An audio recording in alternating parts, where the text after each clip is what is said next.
Guys, Coach Love, comment as always. Raise your hand, keep them up for me for a second to get everybody. How's everybody today? Good. Well, I guess it was pretty obvious that we didn't have any choice. After 11 years, we had to go inside for a scrimmage.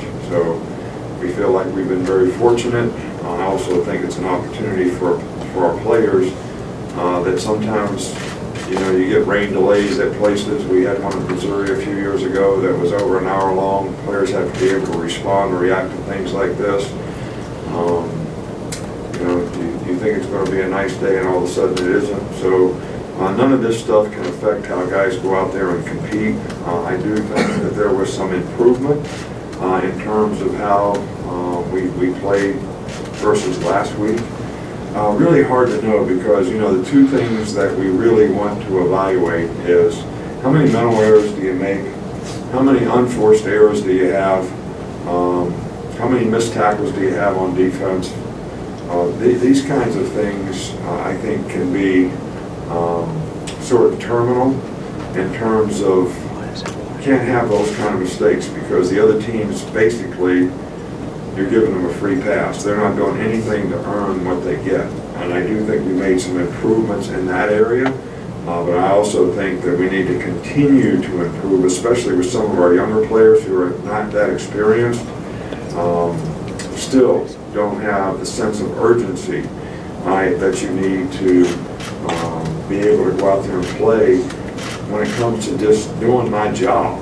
I mean, everybody wants to look at the quarterback and make plays, but they're not really necessarily doing what they're supposed to do the way they're supposed to do it. So we got to keep working through that. You know, we won a lot of games around here being sort of relentless, competitive, overcome adversity, keep playing the next play, sort of having a mindset with tremendous intangibles. And, you know, that's something that I think we have to earn and we have to keep growing and build on as a team.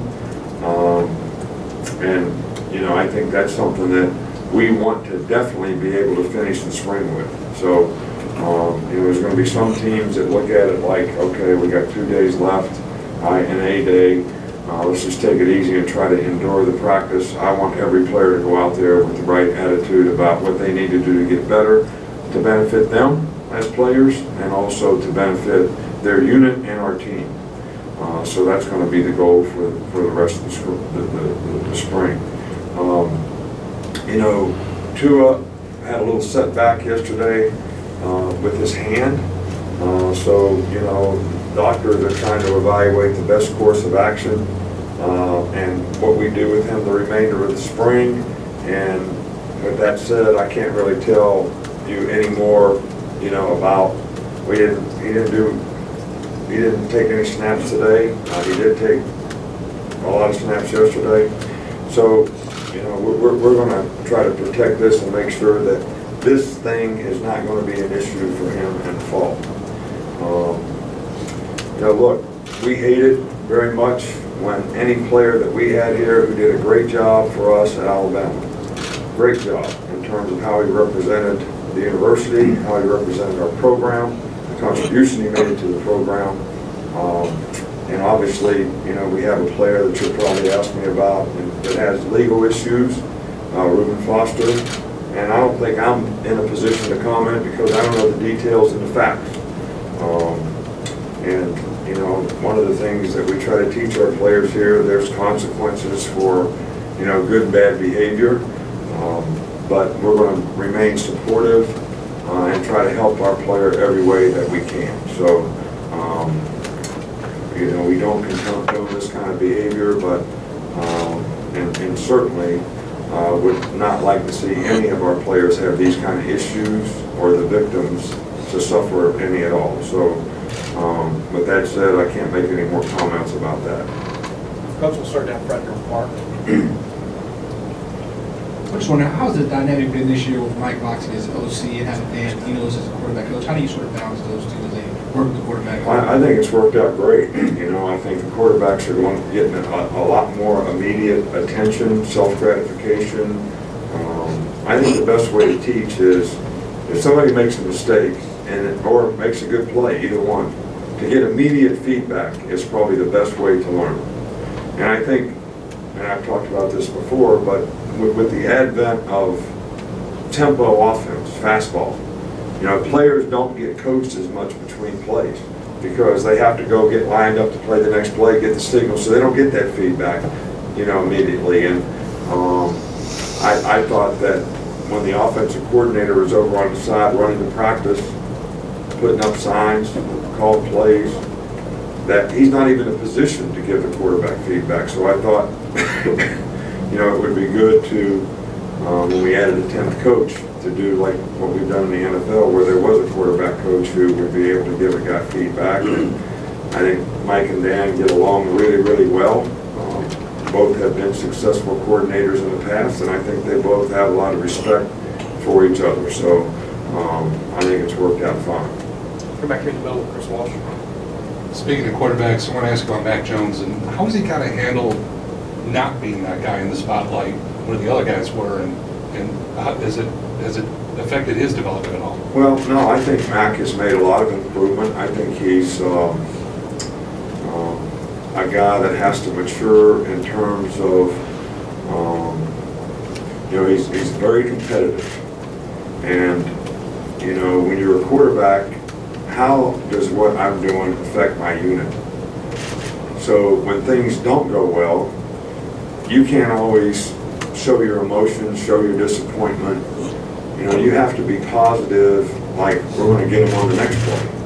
All right, so that's a part of his leadership that we have to continue to work on. But, you know, he's made more and more good plays, and we feel really good about his development.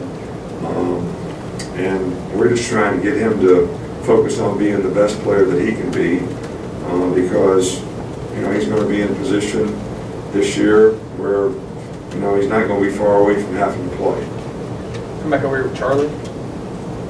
Sticking with quarterbacks, what did you see from Jalen today? You know, Jalen has done, I think, had a really good spring from the standpoint that, you know, we've really tried to focus on continuing to help him, you know, develop confidence in the passing game. And he has shown signs of being able to do that, and we want to continue to work on that. But he has done, you know, a really good job. I think sometimes, you know, you can't just think about making plays. You have to sort of make plays based on how they're designed, and have some faith, trust, and confidence that in the people that are playing with you, that if you go through your progression, that's going to give us the best chance to be able to make some explosive plays in the passing game. And when it breaks down, then you use your athletic ability to try to make up for it. So, but I think he's done much better at that this spring. Two more, Ryan and then Alex. How often do you use these news conferences to kind of reinforce the message to your team, and why do you think is an effective platform for doing so? Well, first of all, you're assuming that I do. So why did you ask the first question? Because you answered it with the second question.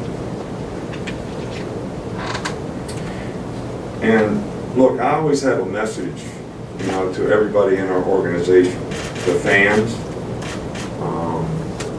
and everybody in the organization, because it's a philosophical thing that I try to reiterate when I'm in a press conference. So it's not necessarily a message just to the team at all. So it's just trying to give everyone feedback in terms of what's happening in the program, and in some cases what I think we need to do to improve. So I don't really, I still can't understand why you asked the first question, because you answered it yourself when you answered it. Am I correct on that or not? Kind of. Kind of? Yeah. So you're giving the benefit of the doubt. We'll wrap up here with Alex.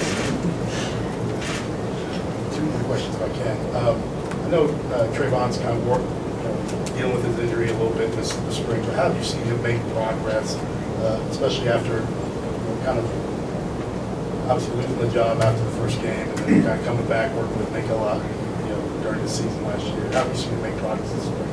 Yeah, well, he's been able to practice all week, and I think he's a lot more confident this year in terms of understanding what he's supposed to do. And I think as long as he stays focused and doesn't like start just staring at the quarterback and not knowing what he's supposed to do, which, a lot of these guys make a lot of plays with their eyes when they're in high school. All right, so that's what but when you're playing man-to-man, you gotta look at your man. You can't cover your guy if you don't look at him. So that's not the time to be making plays with your eyes. So we continue to try to train our guys as to when you can make plays with your eyes and when you have to focus on the things you need to focus on to be able to do your job in that particular coverage or defense or pressure or whatever it is. That he's gotten a lot better at. But every now and then he'll, sort of revert back. So as long as he stays focused on that, I'm very confident that he can be a very, very good player for us, and I'm really kind of encouraged by the progress that he's made. And lastly, just your thoughts on the new special teams role, the fair catch inside the 25 as a touchback?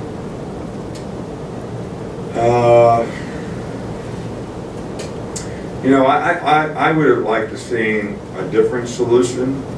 I understand the reason, and I respect the reason, which is player safety. But I guess I've been around long enough to remember when we used to kick off from the 40-yard line, and there were too many touchbacks, so we moved it back to the 35. So for us old timers, I thought it would be an easier solution to just move it back up to the 40-yard line, because you would get more touchbacks, but you could still sky kick, onside kick, which you can still do some of those things, but you sky kick trying to give somebody bad field position, they can fair catch the ball on the 15-yard line and get on 25. So that takes some of the strategy out of the game, to me, with the result that we had. And you would have got the same result if we had just moved it up 5 yards, because almost everybody in college football would have kicked nothing but touchbacks. And you still would have had all the strategies that you could have used in other circumstances. Okay, thanks, Coach.